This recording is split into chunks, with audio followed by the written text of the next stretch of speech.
você pode abrir em Isaías 56. E nós teremos um breve estudo, panorama, do Isaías 56 até Isaías 60, ao versículo 22. Tá bom, meus irmãos? Mas algumas coisas importantes antes de algumas leituras de alguns textos. Nós vamos trabalhar um pouquinho sobre a questão da luz dos servos do Senhor. Nós entendemos e compreendemos que na história da redenção, Deus chama um povo, e esse povo se chama Israel, e nós hoje somos o Israel também. Então temos que ter essa realidade bem fundida no nosso coração. E quando Deus chama Israel, Ele tem a perspectiva básica de mostrar que Israel é luzeiro do mundo. É por Israel que as nações conhecerão quem é o Deus Yahvé, quem é o grande Adonai. É por Israel. E essa continuação, ela acontece até os dias de hoje.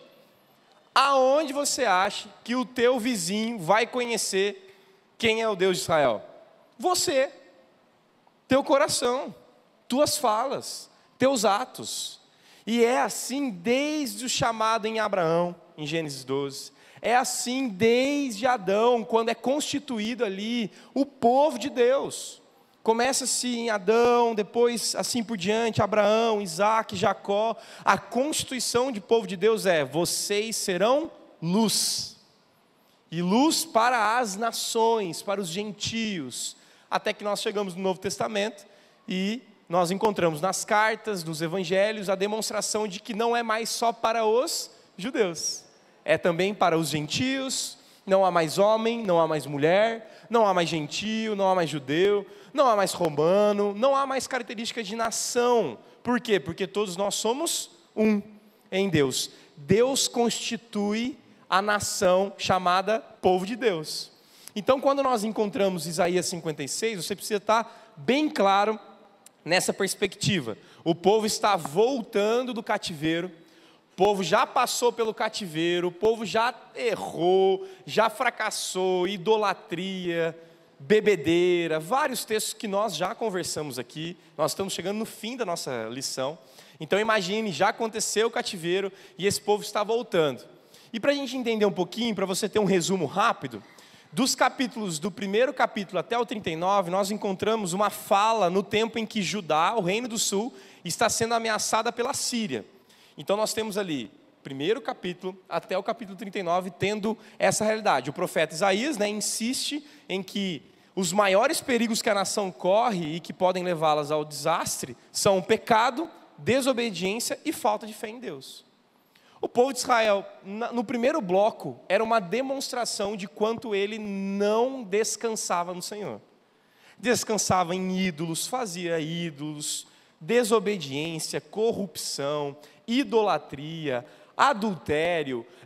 O justo não era tão justo assim, como a gente já sabe no texto. Os injustos reinavam, não havia olho para o pobre, para aquele necessitado. Então o povo de Israel estava totalmente destruído em sua ética, em sua moralidade. A partir até o capítulo 39. Quando nós entramos no 40, nós temos ali, falam de um povo que tem sofrido a desgraça e que está fora do seu país, humilhado, explorado e sem esperança. É interessante que essa tônica do 49 até os 55, do 40 até os 55, nós encontramos aquilo que eles faziam dentro do povo e agora eles estão sofrendo. Pelos cativeiros, pelas prisões, pelas nações vizinhas. É interessante que lá no capítulo 12, 13, se eu não me engano, eles fazem conchavos com a Síria e a própria Síria destrói Israel. A própria Síria destrói o povo do Senhor. Eles faziam conchavos políticos, eles se organizavam, se envolviam. Não, agora nós temos amigos, agora nós temos poderes, agora nós temos influência com nações ao redor. Pelo contrário, eles esqueciam que eles eram um povo exclusivo do Senhor, para mostrar que havia um Deus que reinava sobre todas as nações. Meus irmãos, isso é tão poderoso para nós hoje em dia. Entender que nós não estamos largados. Entender que nós não estamos ao bel prazer daquilo que acontece. E entender que podem levantar nações, bilionários, governos A ou B. Nosso Deus continua totalmente poderoso, totalmente soberano. E Ele conduz a história, e você percebe muito bem isso em Isaías. Ele conduzindo, Ele restaurando, Ele limpando, Ele dizendo: meu braço ainda está estendido. Meu braço ainda está estendido. Mesmo que esse povo seja corrupto, idólatra, beberrão, não olhe para mim, tenha todas as injustiças que nós já conhecemos. Esse é o nosso Deus de graça. Louvado seja o nosso Deus. Mas o texto vai continuar a partir ali dos 56 que nós temos aqui. Na maioria da parte, nós temos ali conselhos para aqueles que já estavam voltando do cativeiro. Os remanescentes, aqueles que estavam voltando para Jerusalém, para reorganizar, para ter uma restauração do Senhor. E Deus aconselha que eles vivam uma vida de honestidade, de justiça, e insiste em que respeitem o sábado, que se identifiquem em oração e que lhe apresentem os sacrifícios que Ele mesmo exige. A realidade, quando nós encontramos no capítulo 56, você já está com ele aberto aí, é uma volta. É como se Deus falasse assim: meus queridos irmãos, remanescentes, meus filhos, eu guardei vocês da prisão, das injustiças, dos problemas, eu guardei com boa mão. Eu estou aqui, meu braço continua estendido para vocês, só que vocês continuam perversos. É uma demonstração clara do nosso coração corrupto, desesperadamente corrupto. Lembra lá em Gênesis 11, que história nós encontramos lá em Gênesis 11? Torre de Babel. Lembre-se disso. Em Gênesis 10, Gênesis 9, nós temos o encerrar de Noé, a história de Noé. Deus vira para o povo, Deus vira para o povo que existia ainda ali, que era a realidade da família de Noé, e chega assim: multiplicai-vos, enchei a terra. Quando nós chegamos em Gênesis 11, o povo olha para eles mesmos, os descendentes de Sam, de Cã, Jafé, eles olham e falam assim: não é bom que multipliquemos, vamos ficar aqui, vamos construir uma torre, vamos construir uma cidade fortificada, para que não sejamos dispersos pelo mundo. O que Deus havia pedido no Gênesis 9, Gênesis 10, em Gênesis 11 eles já não vão fazer não. A demonstração de que o homem ele é desesperadamente corrupto e ele ama a autonomia. Ele ama buscar por ele mesmo. O texto vai dizer lá em Gênesis 11, fazendo um paralelo com esse povo de Israel que nós temos aqui em Isaías, e também um paralelo para hoje. Nós somos assim. Lá em Gênesis 11 vai dizer: e o povo quis ser celebrado, que o nosso nome seja marcado na história. Meus irmãos, o povo de Israel é uma demonstração clara do que nós vivemos hoje. Nosso nome seja lembrado, nossa torre seja mais alta, que cheguemos até o céu, e aí numa humildade de Deus, naquela realidade de dono todo-poderoso, meio que irônico do texto, porque existe essa ironia lá em Gênesis 11, ele olha do céu e fala assim: vamos descer e ver o que o povo está tramando, quase como formiguinhas tentando chegar até o céu. Meus irmãos, esse é o mesmo povo. O povo de Israel, o povo de hoje, quando nós construímos os nossos palácios, nossas ideias, nossas vontades estão acima de pessoas até mesmo, estão acima até da possibilidade de tocarmos pessoas. Não vou tocar porque não convém, não vou orar porque não convém, não vou visitar porque não convém, não gosto. Infelizmente, queridos, nós temos voltado muitas vezes à realidade que nós somos a nossa própria luz.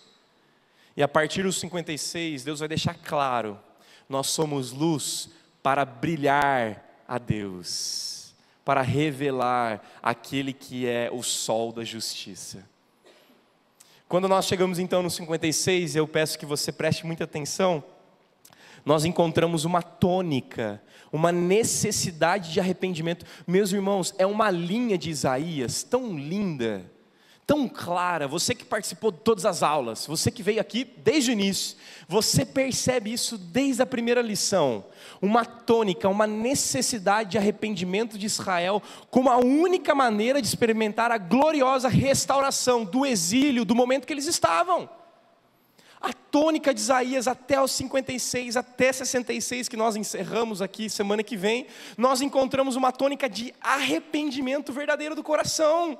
Não adianta fazerem os ídolos, não adianta maquinalmente envolver o coração com o Senhor. Não quero, diz o Senhor, eu quero o quê? Espírito contrito, quebrantamento e entendimento que vocês são pó. E agora nós encontramos o capítulo 56, depois desse panorama rápido.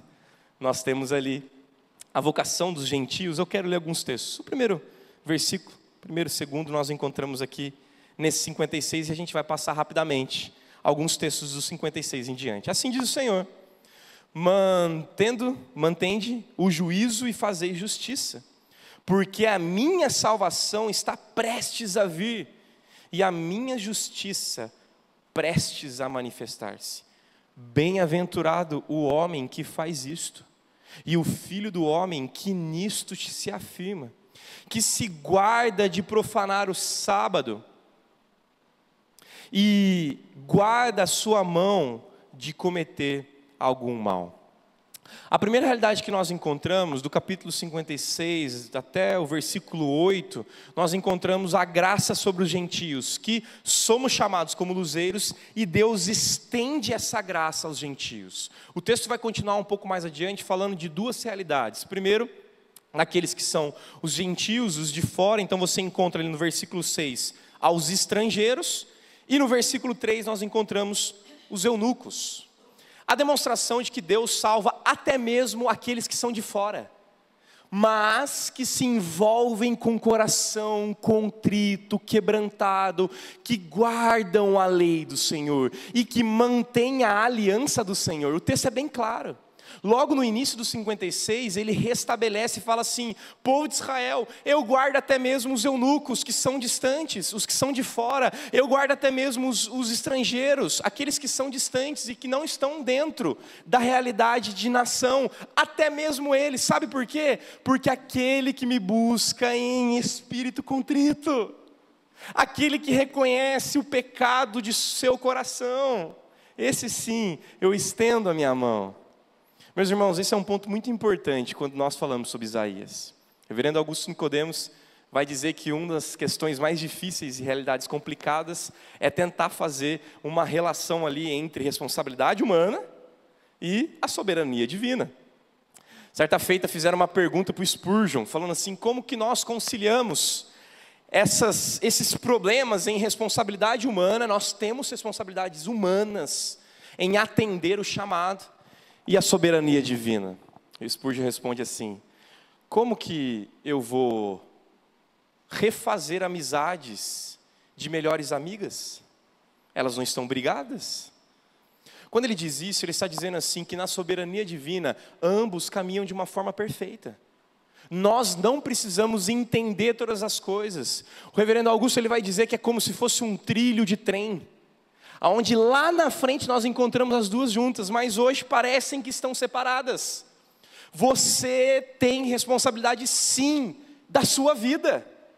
Você responde sim para atos terrenos, sim, mas em salvação, pela graça, sois salvos, mediante a fé. E nem isso vem de vós, é dom de quem? É dom de Deus, exclusivamente de Deus. Deus salva, Deus redime, Deus busca, Deus limpa, Deus restaura.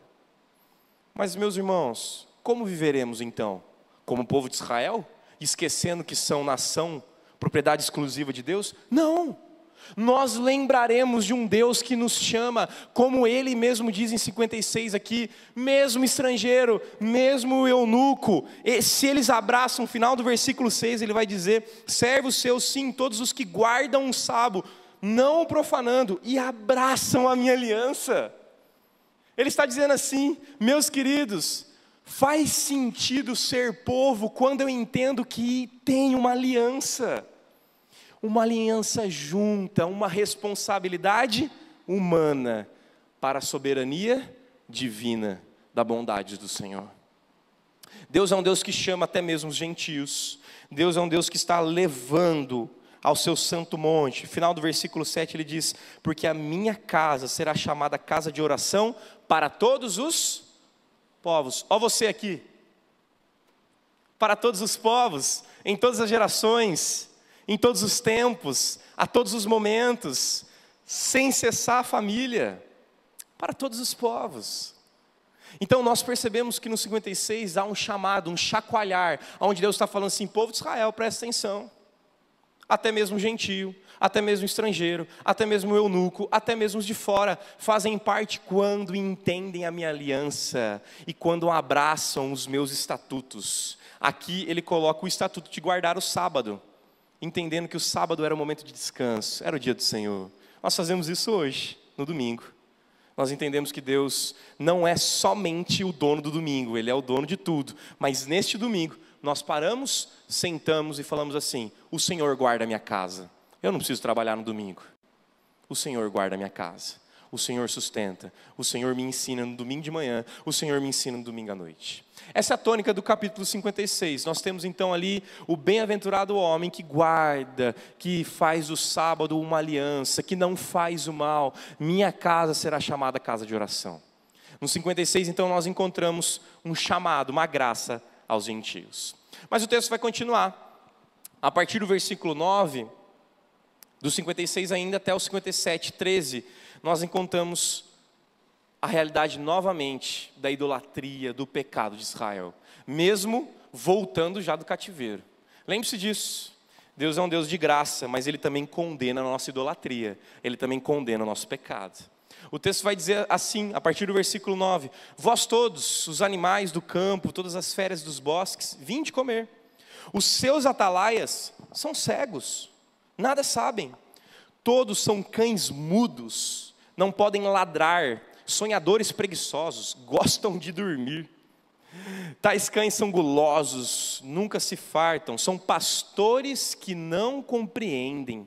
E todos se tornam para o seu caminho, cada um para a sua ganância, todos sem exceção. A segunda realidade que nós encontramos, a partir do versículo 9, do 56 até o capítulo 57, no versículo 13, nós encontramos a incapacidade humana. É quando o homem se levanta, como lá em Babel deu exemplo para os irmãos, ele diz: nós vamos fazer. Mas se Deus disse para não fazer, não vai fazer. Não vai fazer. Então nós encontramos aqui a realidade do problema. Nós somos incapazes. Nós precisamos lembrar disso. Nós precisamos lembrar que, infelizmente, nós colocamos pessoas acima de Deus. Você percebe que o texto está dizendo aqui que são cães gulosos, seus atalaias, versículo 10, são cegos, liderança ruim, todos são cães mudos, não podem ladrar, sonhadores, preguiçosos e gostam de dormir. Preguiçoso. Deus, através de Isaías, está demonstrando bem claro que o povo estava mal da perna. E não somente o povo, mas seus líderes. Os líderes estavam com problemas. Eram líderes preguiçosos, eram líderes que falavam mais deles mesmos do que a própria obra. Perceba comigo no versículo um pouco mais adiante, no 11, na parte B. São pastores que nada compreendem. E todos se tornam o quê? Para o seu próprio caminho. Gananciosos. Não aprenderam nada com o cativeiro. Não aprenderam nada com a prisão. Não aprenderam nada com a disciplina do Senhor, que sempre visa restauração. E mesmo assim, gananciosos, podres por dentro, corruptos. Não parece com a nossa nação? Ou melhor, para doer um pouco mais, não parece com o nosso coração? Ganancioso, busca pelos seus próprios desejos, pelos seus próprios planos, sonhos. Meus irmãos, como nós somos egocêntricos. Não importa, ele está dizendo, mesmo os atalaias, mesmo a liderança está corrupta. Ouvi por várias vezes, sou de presbiteriano desde berço, família presbiteriana. Ouvi diversas vezes a arrogância de presbíteros, a arrogância de pastores, em seu alto clero, se colocando em alto, falando assim: você não conhece a família que eu tenho, você não conhece a história que eu tenho, você não sabe em que história participei na construção dessa igreja.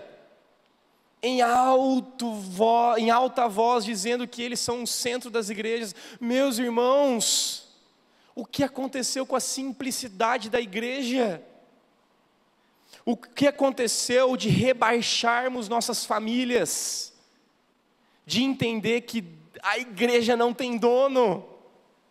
Isaías está colocando o dedo na ferida e está falando assim: seus atalaias, seus pastores, sua liderança, cães gulosos, só querem para si, só lembram de si mesmo, mas não percebem que há o aflito, que há o necessitado, que há o pobre e que há o nu.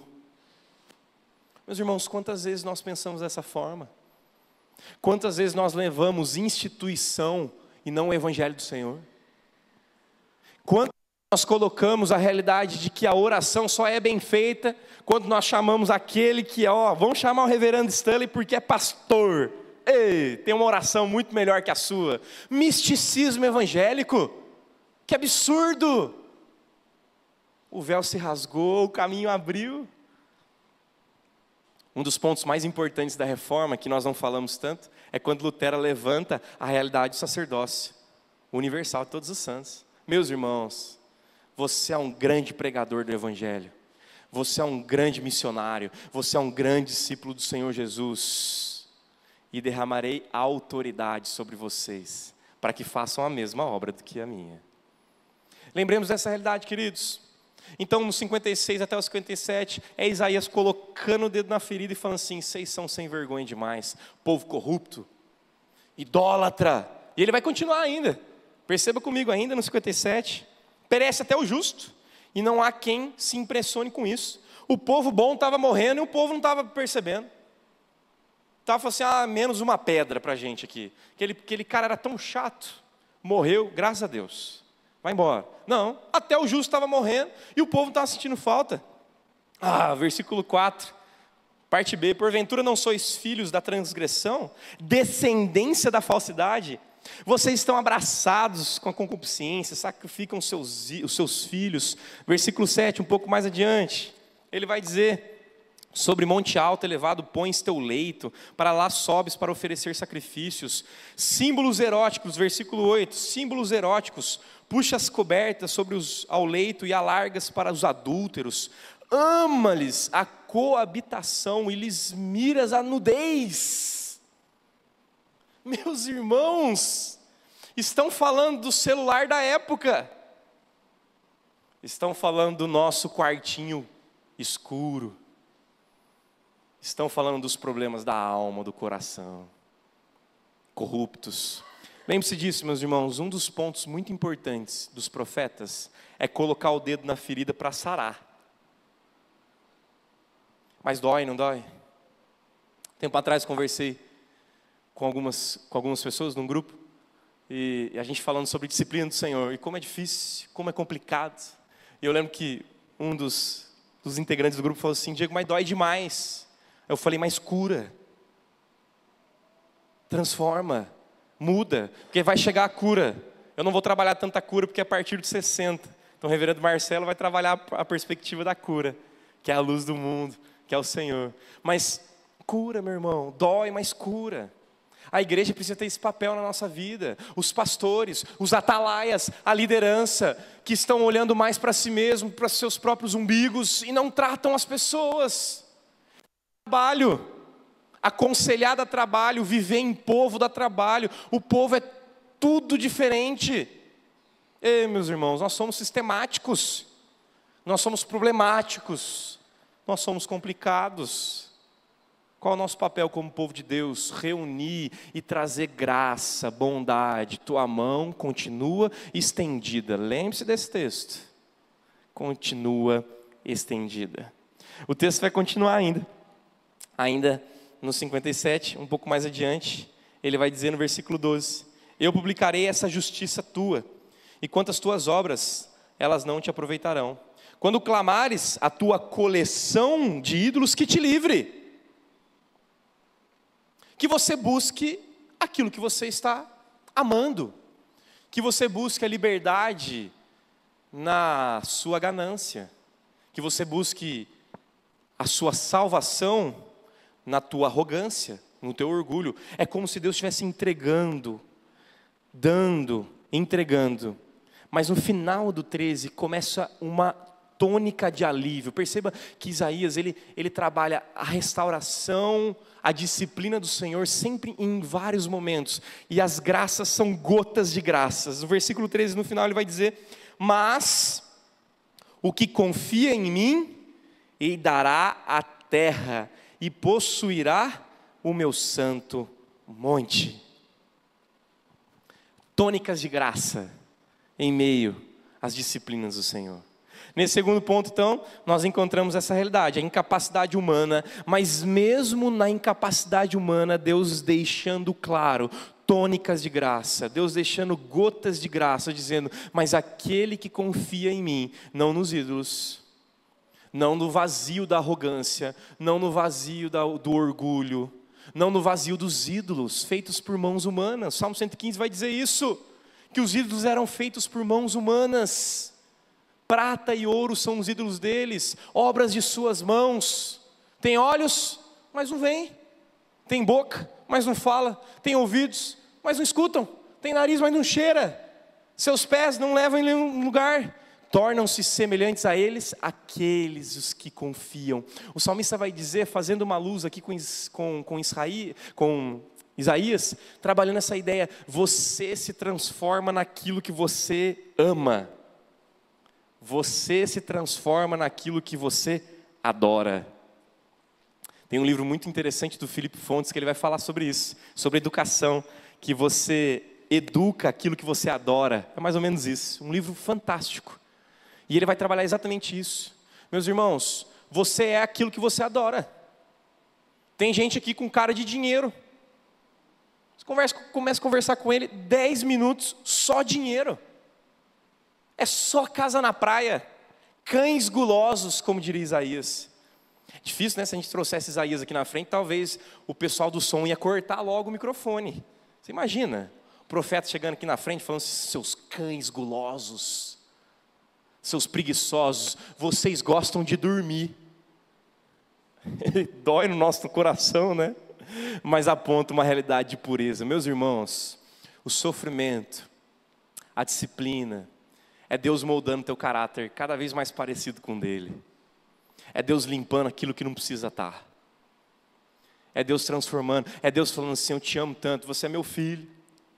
Você foi redimido na cruz pelo meu filho. E eu estou aqui te restaurando, limpando.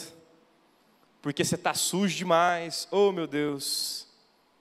Limpando, tirando as impurezas. O texto vai continuar. A partir do versículo 14, nós temos uma mensagem de paz em meio aos arrependidos de coração. Olha a tônica da responsabilidade humana.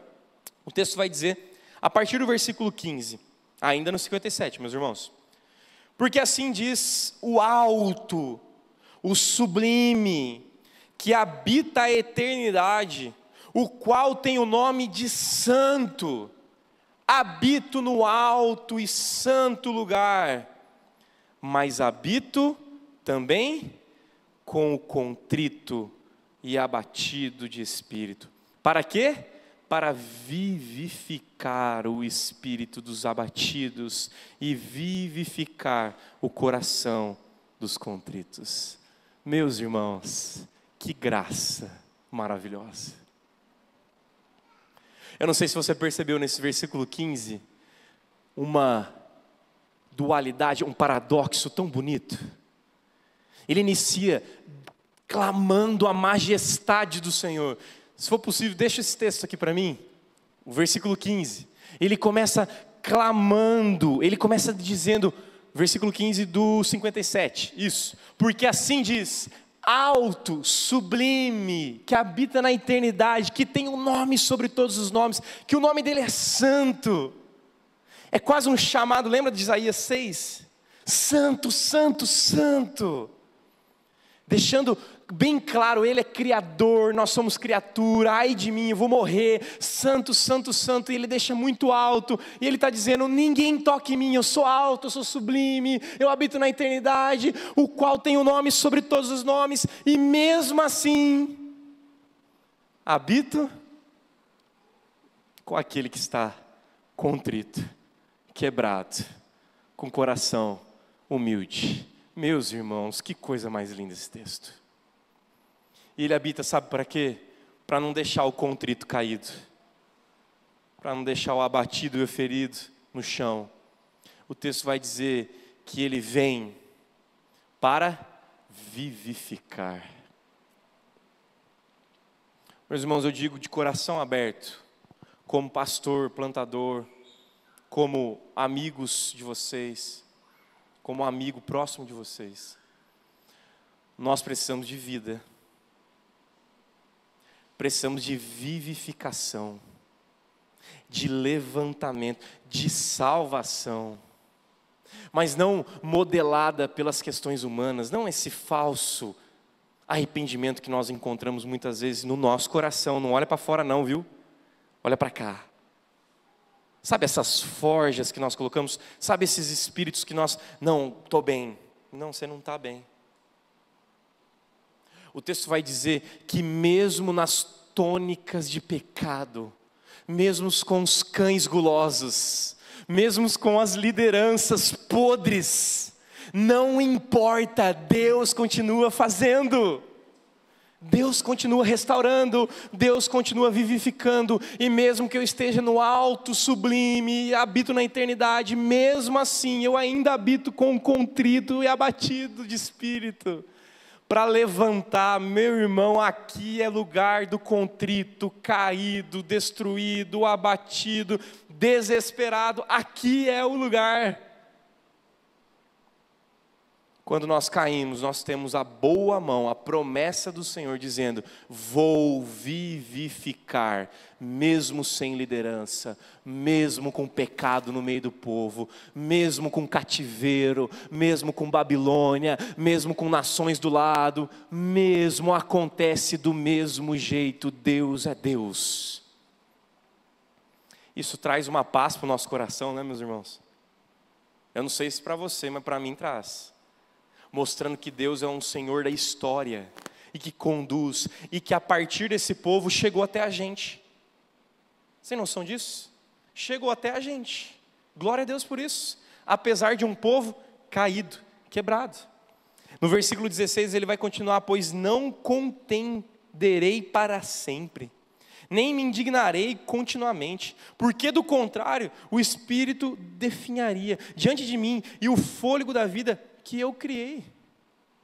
Ele está dizendo, eu não vou continuar, eu sou um Deus de graça, eu estou com vocês, eu tenho consolação. Ele vai continuar no versículo 17, por causa da indignidade da sua cobiça, eu me indignei, feri o povo. Ele está falando a tônica de Isaías inteira, vocês são cobiçosos, vocês estão cobiçando, vocês são indignos, vocês têm indignidade, vocês têm cobiça, e eu me indignei com isso. Feri o povo, escondi a face, indignei-me, mas rebelde seguiu ele o caminho da sua escolha. Eu estou vendo isso, mas eu vou dar consolação. Versículo 18 ainda diz assim, também eu guiarei e lhe tornarei a dar consolação, a saber, aos que dele choram. Arrependimento verdadeiro de coração, meus irmãos. Quebrantamento. Choro pelo pecado, choro pela condição que está. Eu não sei se você já chegou em algum momento da tua vida onde você percebeu que você está inundado pelo pecado. Você não é do pecado, mas você está inundado, sujo, quebrado, tal qual como Davi no Salmo 51, destruído. Mas você percebe que aquilo lá não é tua vida. E aí você chora, você se quebranta. Você é inundado pela graça do Senhor. E a restauração, a modificação, a ceia do Senhor, que toca no teu coração e lembra que o pão não foi você que constituiu, que o sangue não foi o seu, que o derramar não foi o seu, que a entrega não foi a sua, mas que foi outro por você. E aí você vive uma graça eterna. Deus é um Deus de graça desde o início. Não existe aquilo que alguns teóricos, alguns teólogos colocam como um Deus do Antigo Testamento mau. Alguns falam disso, que Deus do Antigo Testamento ele é mau. Ele pesa. E do Novo Testamento ele é um Deus bondoso. Não, ele é um Deus bondoso desde o início. Ele é um Deus bondoso, porque Ele escreveu uma história de restauração. Nos patriarcas, nos profetas, nos sacerdotes, nos juízes, nos reis, mesmo não dando certo, naquele que seria o supremo rei, cravando, dizendo, eu construí uma história de redenção. Ele é o nosso Deus, Ele é o nosso Senhor. Em Isaías, em Joel, em Zacarias, em Mateus, em Atos, Ele é o nosso Senhor. Ele conduz a história daquele que se chama povo seu. O texto vai continuar, e nós chegamos então na quarta realidade, um Deus da paz. E Ele vai dizer que Ele cria a paz, né, no versículo 19, como fruto dos seus lábios, criei a paz, paz para os que estão longe, paz para os que estão perto, diz o Senhor, eu sararei. Louvado seja o nome do Senhor. E Ele vem com uma voz de cuidado, de restauração, de encontro do abatido.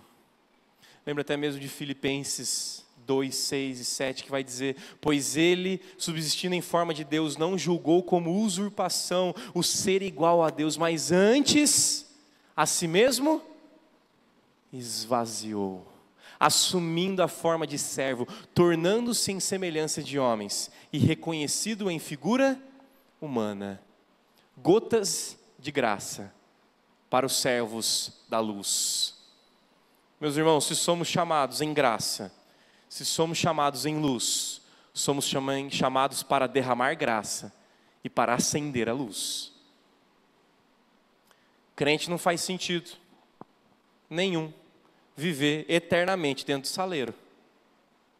Você precisa salgar, você precisa iluminar, você precisa tocar, você precisa derramar graça sobre as pessoas. Meus irmãos, quantos crentes duros de coração, que não derramam graça sobre as pessoas. Vai conversar com elas e fala assim, não vamos aceitar não, pecador sem vergonha, miserável. São pessoas que geralmente falam assim, não vou naquela igreja não, tal fulano está lá. Aí você pode falar assim, cabe mais um hipócrita arrependido, cabe mais um mentiroso, que entendeu lá Efésios 4, aquele que mentia não minta mais, passa a falar a verdade. Cabe mais um. Nós somos pecadores, meus irmãos, mas não mais como identidade, muitas vezes como desvio, não é mais nossa vida, mas somos chamados santos, escolhidos pelo Senhor, mudados, transformados, mas que caem, mas que tendem à graça que transforma a nossa vida. Não somos mais de lá, somos o Senhor. O texto vai continuar e eu quero caminhar aqui para os últimos capítulos. Nós encontramos aí o 58, 59 e 60. No capítulo 58, meus irmãos, nós encontramos mais uma vez o povo fazendo religiosidade de uma forma errada. Meus irmãos, como a gente é difícil de lidar, né? O povo vai dizer lá no 58, Isaías vai dizer, o Senhor dizendo, clama a plenos pulmões, não te detenhas, ergue a voz como a trombeta e anuncia ao meu povo a sua transgressão e a casa de Jacó, os seus pecados. Deus novamente dizendo, Isaías, agora você vai ter que ter pulmão, que agora eu vou bater. Presta atenção aí, fala do que eu estou falando. Os profetas tinham essa realidade. Versículo 3, o povo vai começar a falar assim, dizendo, por que jejuamos nós, e tu não atentas para isso?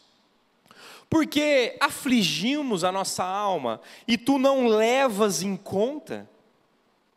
O povo está dizendo assim, nós estamos tentando, nós estamos fazendo jejum, nós estamos fazendo práticas religiosas, nós estamos nos envolvendo com o Senhor. E o 1 e o 2 vai dizer ainda que esse povo ama o Senhor, está buscando. Ele diz exatamente isso. Mesmo nesse estado ainda me procuram de dia, têm prazer em saber os meus caminhos. Versículo 2, eu estou dizendo aqui.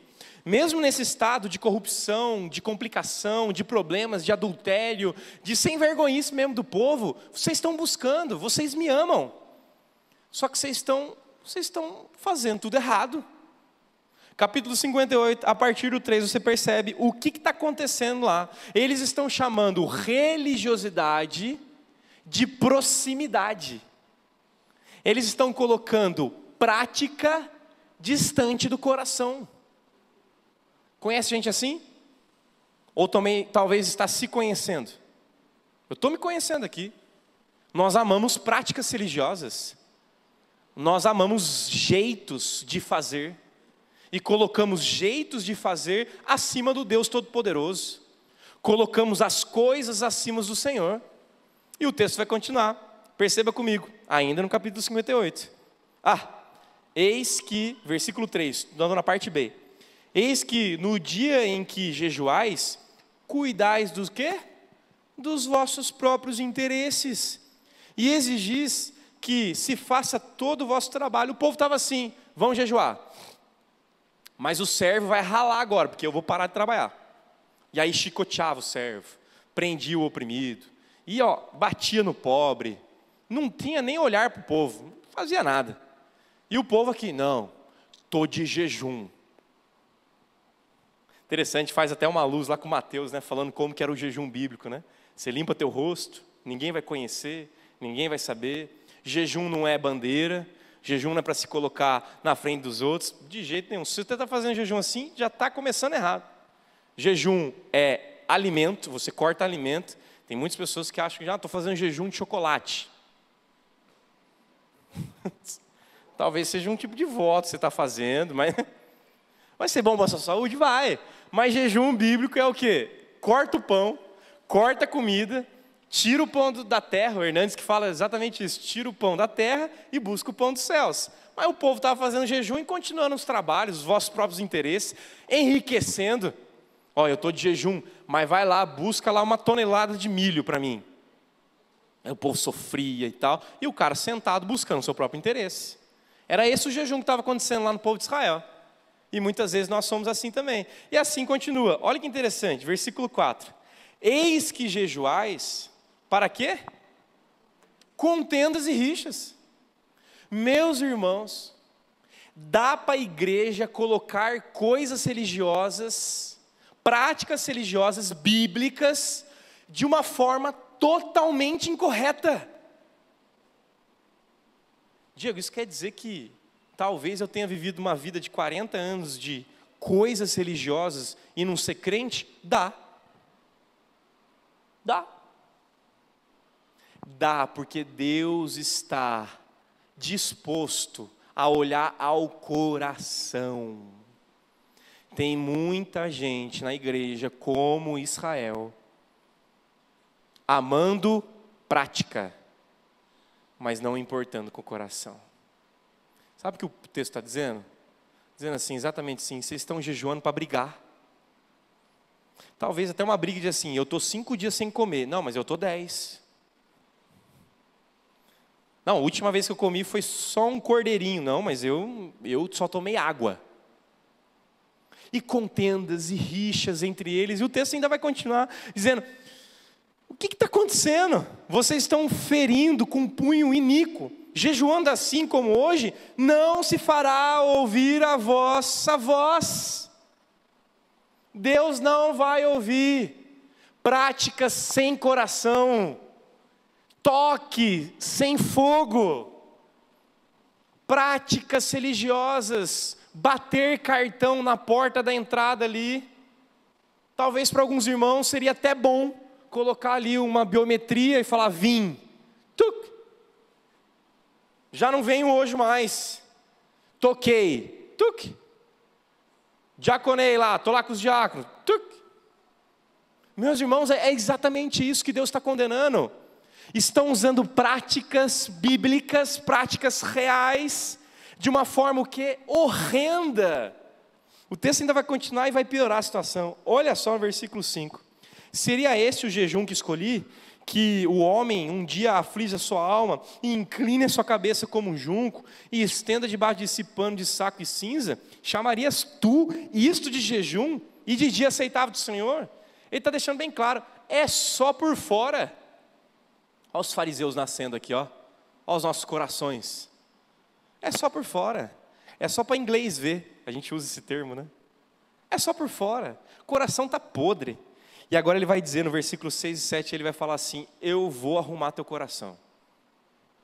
Presta atenção, o que vocês precisam fazer? Olha o que é jejum.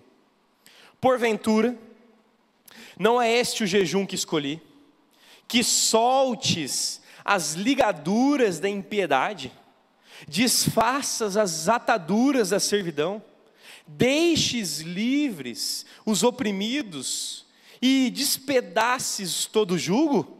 Porventura, não é também que reparta o teu pão com o faminto, e recolhas em casa os pobres desabrigados, e se vires o nu, o cubras, e não te escondas do teu semelhante?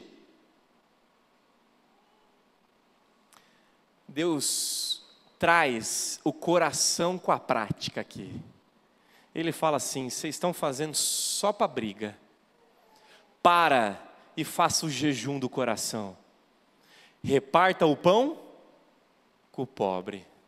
Cubra o nu.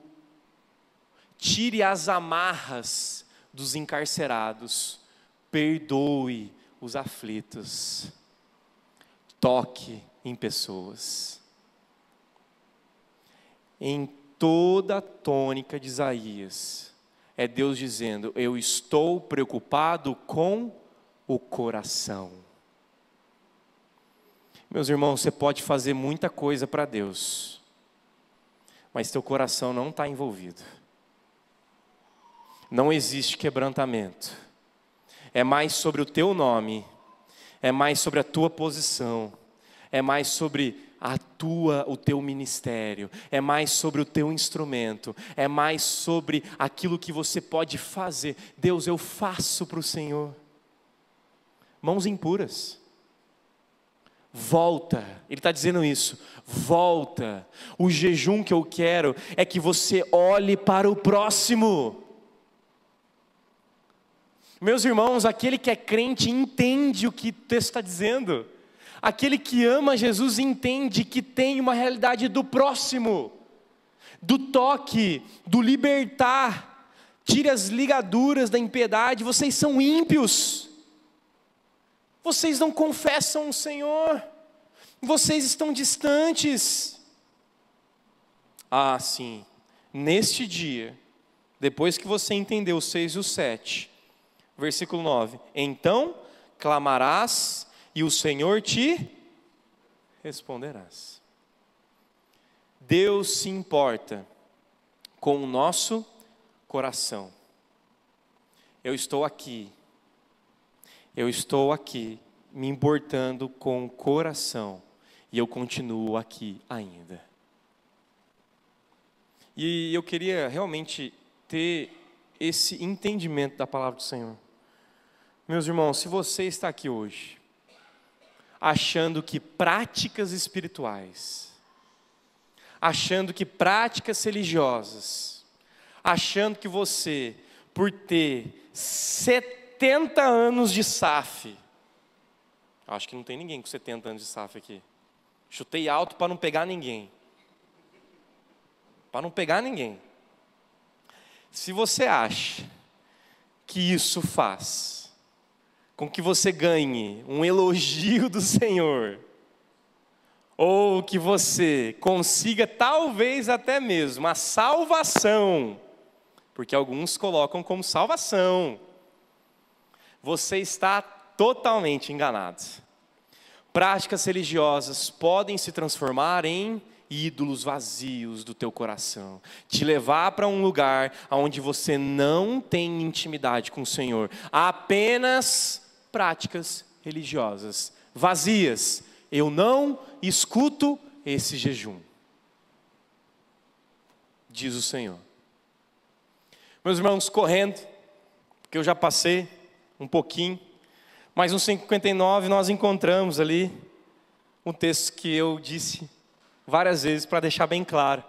E ele vai dizer, primeiro, eis que a mão do Senhor não está encolhida, para que não possa salvar, nem surdo ao seu ouvido, para não poder ouvir.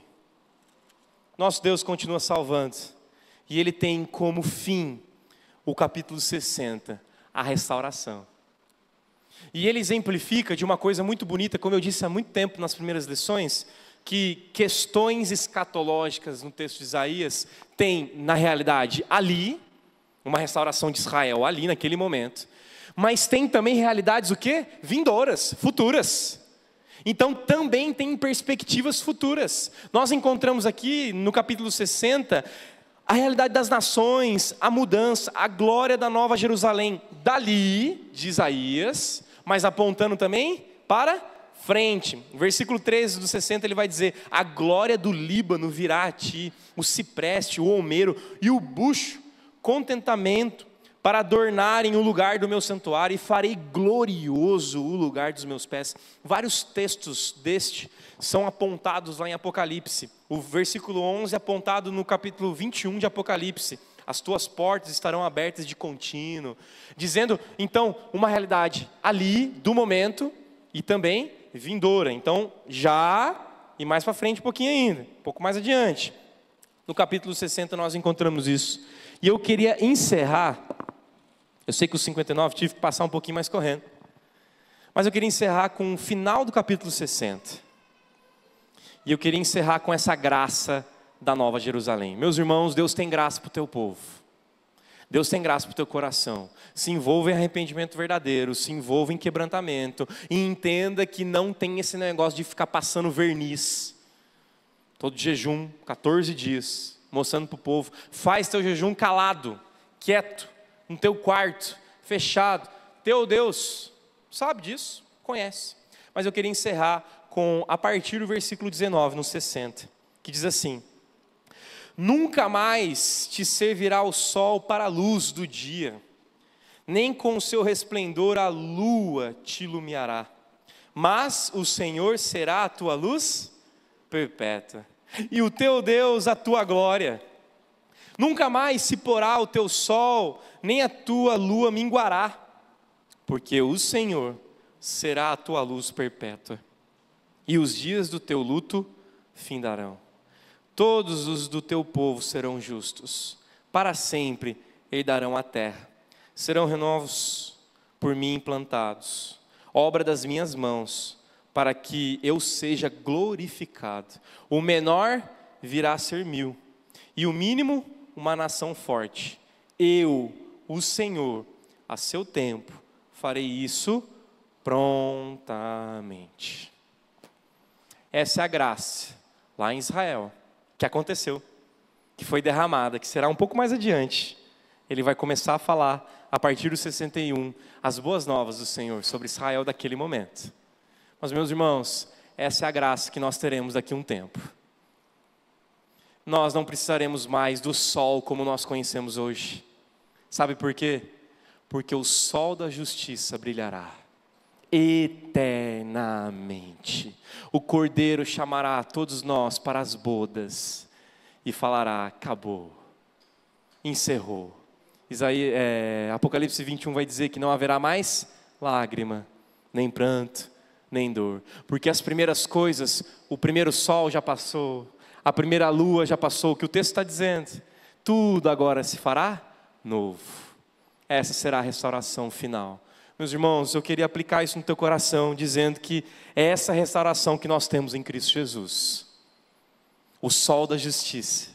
É nele que nós confiamos, meus irmãos, mesmo que você esteja capenga, difícil, com problemas, com dificuldades.